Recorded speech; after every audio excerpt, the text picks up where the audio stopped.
Prions. Seigneur notre Père et notre Dieu, nous avons besoin encore ce matin de ton esprit. Tu as promis par ta parole que là où était ta parole, eh bien là serait aussi ton esprit. Et Seigneur, tu nous dis que si ton esprit ne nous touche pas, si il ne vient pas à l'intérieur de notre âme, si ce n'est pas toi qui viens travailler en nous et nous révéler ta vérité, alors tout ce que nous sommes, c'est une terre aride, desséchée et sans eau. Alors nous avons besoin, Seigneur, que comme l'eau, eh bien ton esprit tombe sur nous et qu'il nous accorde la véritable vie, celle qui vient de toi. C'est ce que nous te demandons dans le nom de Jésus. Amen. Alors, en ce dimanche de Pentecôte, je vous invite à poursuivre dans l'Évangile selon Matthieu. Dimanche dernier, nous avions vu ensemble Matthieu au chapitre 10, et ce dimanche encore, je vous invite à rester dans le chapitre 10. Nous allons voir quelques versets, les paroles de Jésus, qu'on va pouvoir afficher. Matthieu, chapitre 10, versets 16 à 22. Ouais, c'est Jésus qui a rassemblé ses disciples, et voici ce qu'il leur dit.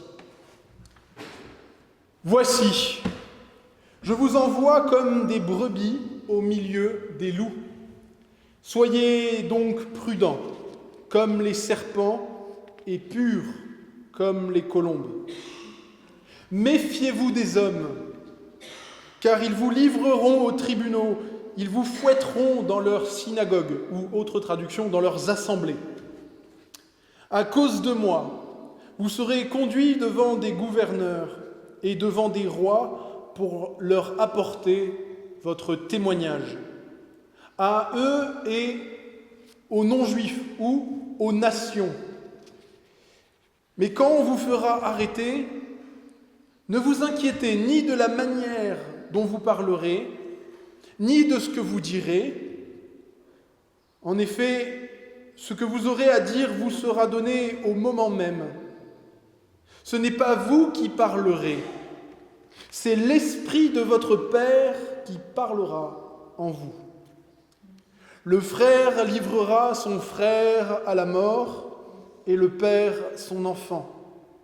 Les enfants se soulèveront contre leurs parents et les feront mourir.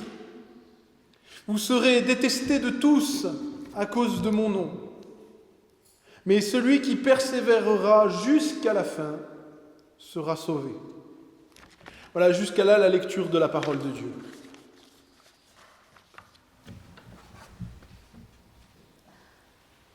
La vie sur terre n'est pas facile. Et cela est valable pour tout le monde.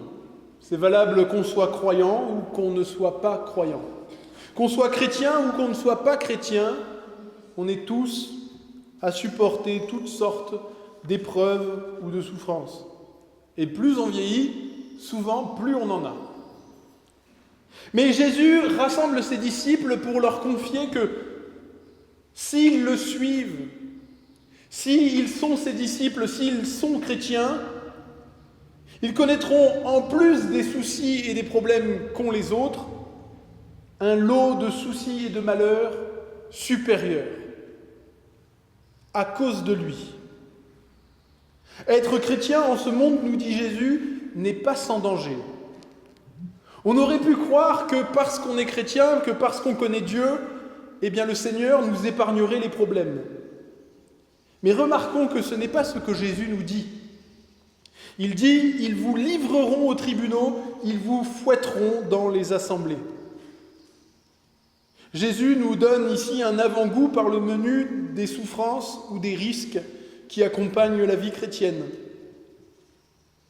Cela varie, cela peut aller juste de l'incompréhension, du sentiment de ne pas être en adéquation avec la société, avec ses attentes. Ça peut passer aussi jusqu'au rejet, et ça peut aller jusqu'à des persécutions avec des souffrances morales et physiques, jusqu'à être livré devant des tribunaux et même parfois à être exécuté. Mais il y a une différence qui sépare le chrétien du reste du monde, c'est quand le chrétien souffre, lui, lorsqu'il est dans l'épreuve, il est habité d'une espérance que rien ni personne ne pourra jamais lui enlever. Et cette promesse, cette espérance, Jésus nous la rappelle ici même dans le passage que nous avons lu.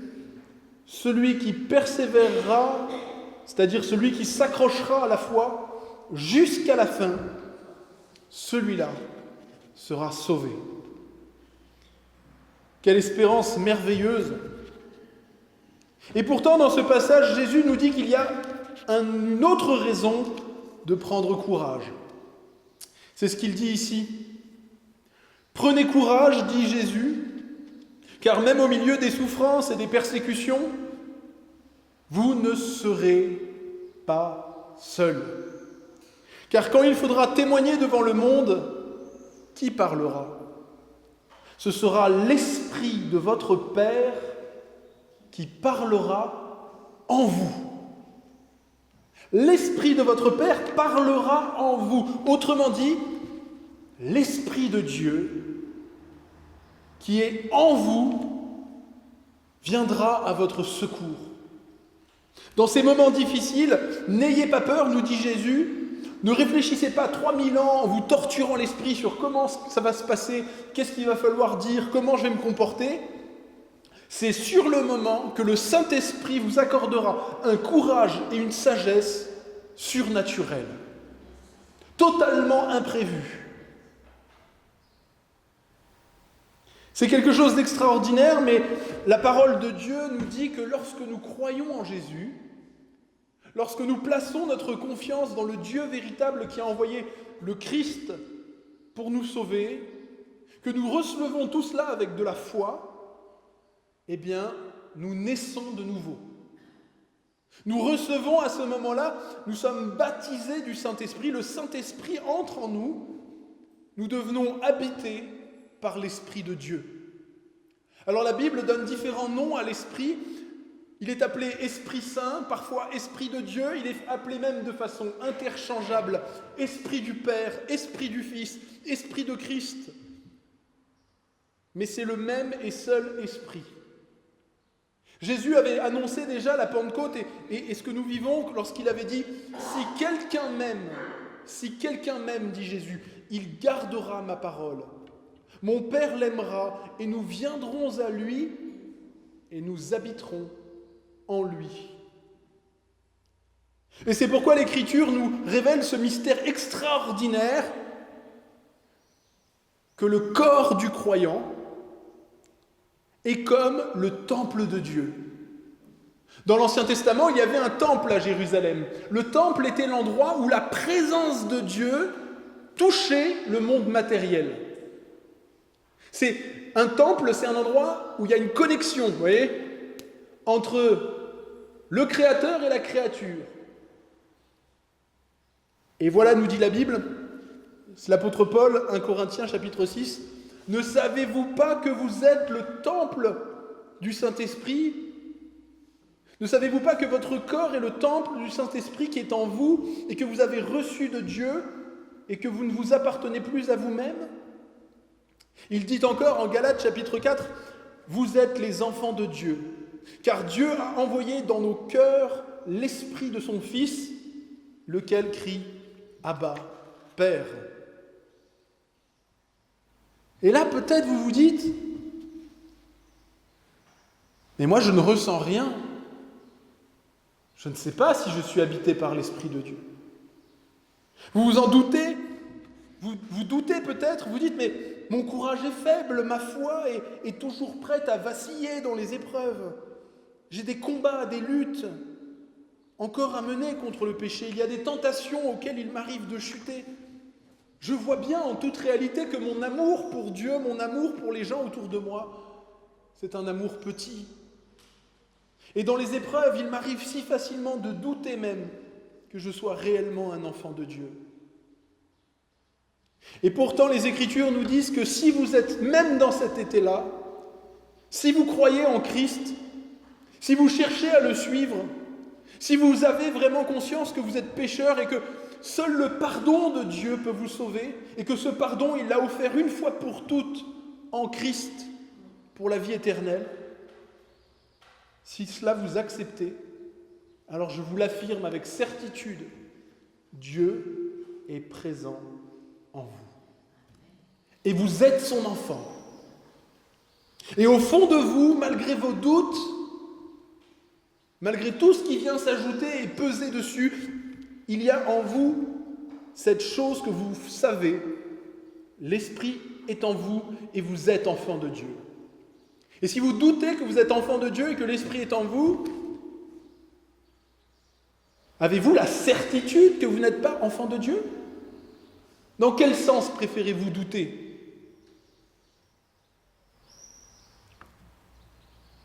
Alors bien sûr, il faut encore grandir. Avoir l'Esprit en nous ne nous dispense pas de laisser à cet Esprit toujours plus de place. L'Écriture nous demande d'arrêter d'attrister l'Esprit Saint en continuant de mener une vie remplie de péchés et de chutes. Mais il faut savoir cette chose extraordinaire. Dieu aime l'être humain, même lorsqu'il est un être encore pécheur. Celui qui accepte le pardon offert en Christ, Dieu lui donne son esprit. Et son esprit accompagne celui qui croit dans les épreuves, les tentations et les persécutions, pour l'aider à rester fidèle.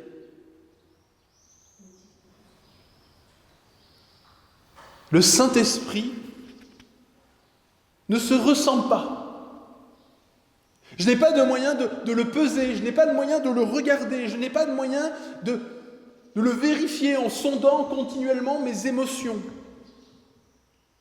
Vous savez comment est appelé le Saint-Esprit ? Ça a été dit encore par Daniel. Il est appelé à plusieurs reprises le Consolateur.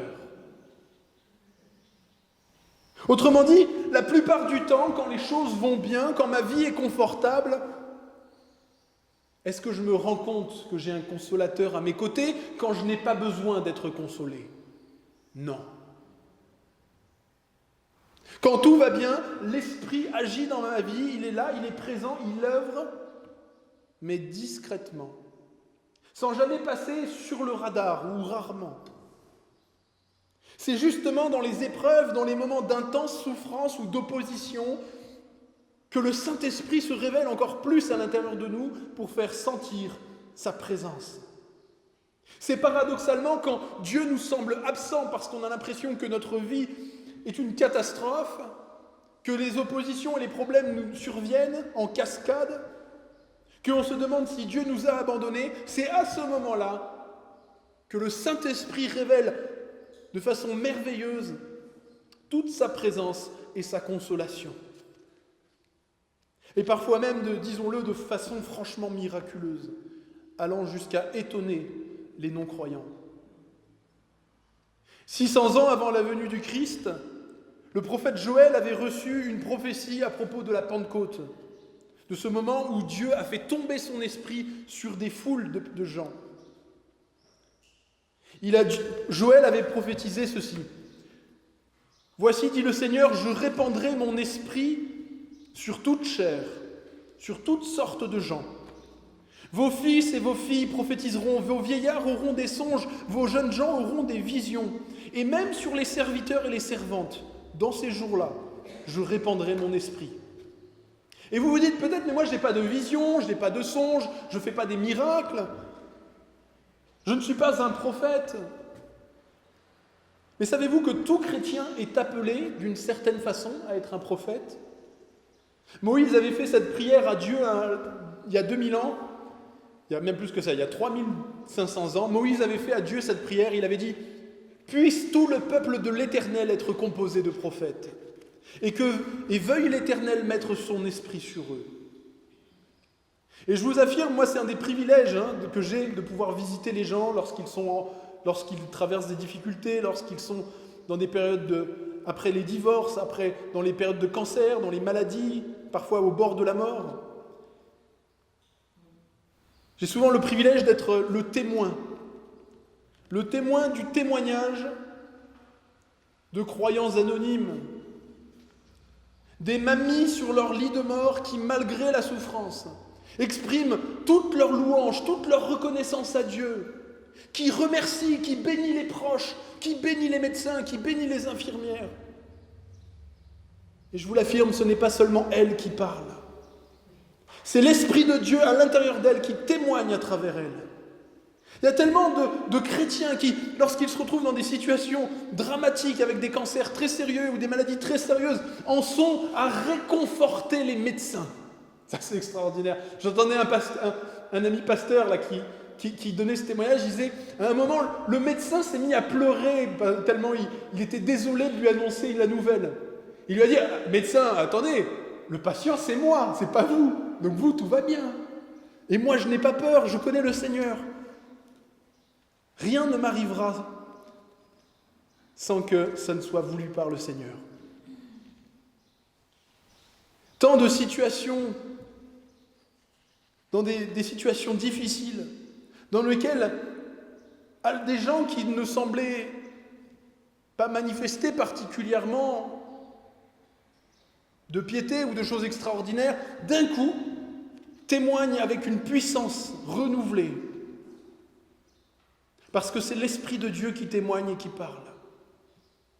Vous voyez ma guitare, si on prend une guitare, si je la laisse dans un coin, elle ne fait pas de musique toute seule. Mais si on la prend et que je fais du son avec elle, ça fait de la musique. Eh bien, il y a des moments dans la vie où le croyant, plus encore que d'habitude, est comme un instrument entre les mains de son Créateur. C'est bien notre conscience, c'est bien notre voix, c'est bien nous. Mais à travers nous, c'est Dieu qui parle et qui annonce des vérités au monde. Dieu est Seigneur. Il y a un Créateur dans ce monde. Il a voulu nous sauver. Il a voulu nous racheter du mal qui est présent, y compris dans nos vies. Il nous accorde le pardon des péchés, la vie éternelle. Et il nous aime.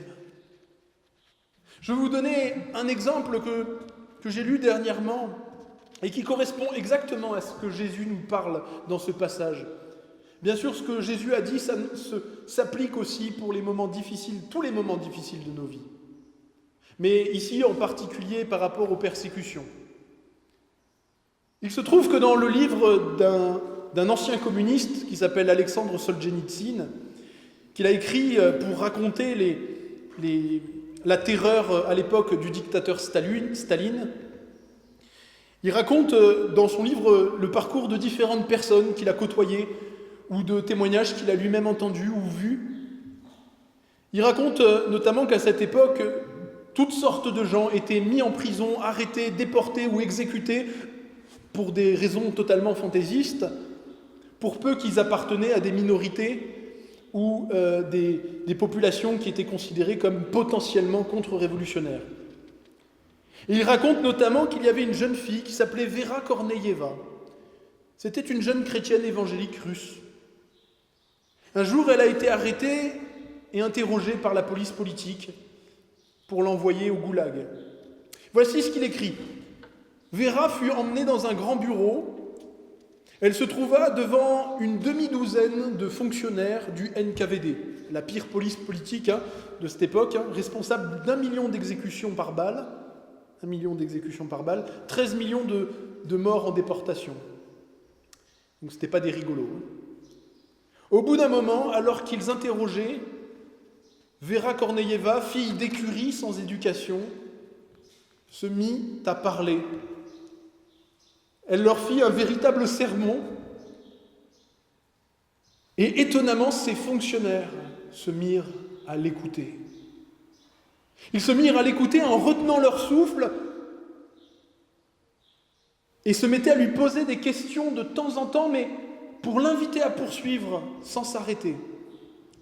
Elle leur parlait de la foi, des croyants, de leur innocence, et leur présenta la vie sous un jour totalement inattendu pour eux. Un changement d'ambiance se fit dans la pièce et les fonctionnaires des autres bureaux arrivèrent eux aussi, à tel point que la pièce fut comble. En peu de temps, elle réussit à en dire beaucoup et à leur parler de la foi. Là-dessus, le commissaire politique en chef entra et grossièrement ordonna qu'on la fasse taire, mais unanimement, tous les policiers qui étaient là répondirent « Non, toi, boucle-la, toi, femme, continue de parler. Et Vera continua de témoigner en présence du commissaire. Ce récit, ce n'est pas un récit fait par quelqu'un qui écrit pour faire un livre chrétien. Et c'est exactement ce que le Saint-Esprit fait dans les moments difficiles. Même si vous n'êtes pas un grand orateur, même si vous n'avez pas l'Esprit Saint vient en vous et vous arrivez à dire, ou à répondre de la façon par laquelle Dieu veut parler au monde. Vous êtes alors habilité d'une puissance qui ne vient pas de vous, d'un courage qui ne vient pas de vous, d'une sagesse qui ne vient pas de vous. Et c'est une démonstration de l'amour de Dieu pour les êtres humains, pour les toucher dans des endroits où ils ne pourraient pas normalement être touchés. Les rois, les juges, les policiers, parfois dans les hôpitaux, les médecins, les infirmiers, les autres malades. Alors qu'est-ce que nous pouvons comprendre et retenir de ce passage ? La première chose, c'est que le Saint-Esprit est réel. La personne du Saint-Esprit est une réalité qui nous dépasse, qui dépasse notre cerveau, notre entendement, nos sentiments ou notre ressenti, mais je vous l'affirme, si vous croyez, le Saint-Esprit est en vous. Dieu interagit avec le monde à travers vous. Et cela doit nous amener à une réalité, à une vérité qui doit changer ou transformer notre façon de voir le monde. Nous ne sommes jamais seuls. Jésus l'avait dit, il a dit « Je ne vous laisserai pas orphelins. Le Père vous donnera un autre consolateur qui sera éternellement avec vous, l'Esprit de vérité que le monde ne peut pas recevoir. Il demeurera avec vous et il sera en vous. » Est-ce que vous réalisez le niveau et le degré d'intimité que nous avons avec Dieu ? Que Dieu vient habiter notre corps, qu'il ne nous empêche pas de vivre, qu'il ne nous prive d'aucune liberté, et que même lorsque nous choisissons de pécher et de faire le mal, eh bien il est marqué « l'Esprit est attristé au-dedans de nous ». L'Esprit de Dieu est attristé. Mais l'Esprit de Dieu est un esprit de liberté. Et sa présence reste. Et c'est pourquoi nous devons nous souvenir que nous n'avons plus à avoir peur. Que nous n'avons jamais à nous sentir démunis en nous disant « mais qu'est-ce qu'on va dire ? Qu'est-ce qu'on va faire dans cette situation de souffrance ? Comment trouverai-je des forces ?» Parce que l'Esprit de Dieu nous est un défenseur, un accompagnateur. Vous savez, quand on achète des billets d'avion, on ne se promène pas avec le billet d'avion dans la poche pendant des mois avant. On imprime le billet quelques heures avant et on le prend avec soi. Le Saint-Esprit, il agit de la même manière. Il est là, présent, toujours prêt. Et c'est seulement au moment où on va passer les portiques qu'à ce moment-là, on l'a dans la poche et qu'on le sort. Le reste du temps, il est là. Il nous sanctifie, il nous convainc du péché, il nous amène à la repentance, il nous donne d'aimer Jésus et de nous attacher à lui. Il fait encore beaucoup de choses dans la vie de ceux qui croient. Mais dans les moments de détresse, au milieu des jours difficiles, l'Esprit nous donne du courage et du secours. Il nous accorde aussi parfois de témoigner avec puissance. Et Dieu parle à travers nous. L'apôtre Paul dit en Romains chapitre 8, « De même aussi l'Esprit nous aide dans notre faiblesse. » L'Esprit lui-même intercède par des soupirs inexprimables. Autrement dit, il adresse à Dieu des prières que nous-mêmes ne sommes même pas conscients. Et c'est exactement cela que décrivait Charles Nicolas, le pasteur aumônier d'Alès, lorsqu'il y a un mois disait qu'il voyait cela régulièrement chez les croyants, que le croyant, lorsque la souffrance tombe sur lui, lorsque l'épreuve frappe à sa porte, il est souvent vacillant, mais jamais anéanti. Jésus nous dit, dans les mêmes passages où il a parlé de l'Esprit, il nous dit ceci, Jean chapitre 16, « Je vous ai dit ces choses afin que vous ayez la paix en moi. Vous aurez des souffrances et des épreuves dans le monde, mais prenez courage, j'ai vaincu le monde. Alors frères et sœurs, rappelons-nous que nous ne sommes jamais seuls, que Dieu est non seulement avec nous, mais il est encore présent par son esprit en nous. Et dans les moments les plus durs de notre vie, il est tout près de nous, présent, pour venir à notre secours. Prions.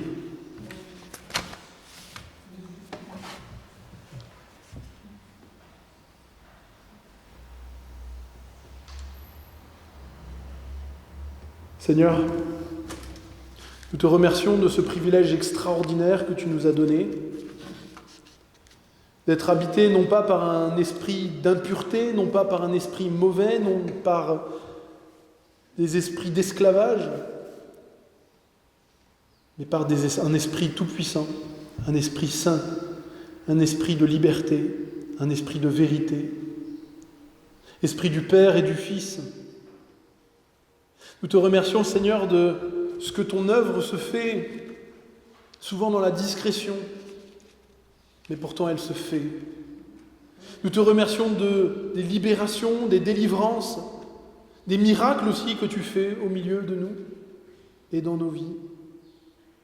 Nous te remercions, Seigneur, pour ce don de l'Esprit à la Pentecôte, don prophétisé dans les Écritures il y a déjà longtemps. Et merci pour cette promesse que tu réalises par l'œuvre de ton Esprit en nous, que celui qui persévérera et s'accrochera à la foi jusqu'à la fin, celui-là sera sauvé. C'est ce que nous te demandons. Merci de fortifier notre courage et notre amour en toi, dans le nom de Christ. Amen. Et je vous invite à poursuivre en chantant le chant, le cantique « Viens, Esprit de sainteté ».